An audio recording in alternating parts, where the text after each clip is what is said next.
Hey, if your Samsung Galaxy Watch 7 doesn't detect your wrist, for example, you have tattoos right here, so I'm gonna show you how you can try to fix this, and it actually works.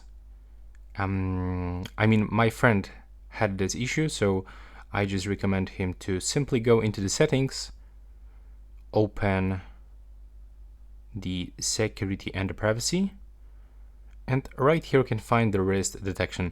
So once you actually turn it off, it will be fixed, and you will actually be able to use your watch. But if you don't have tattoos and you still don't have this wrist detection, I can simply recommend you to restart this function. So simply turn it off and then turn it on, and be sure that when you wear your wrist, you have it like in this position, a little bit higher, above the band of your wrist, above this place, so like one finger away of the band. And be sure that you actually put this straps really tight. And this is it for this video. Right now, please subscribe to my channel.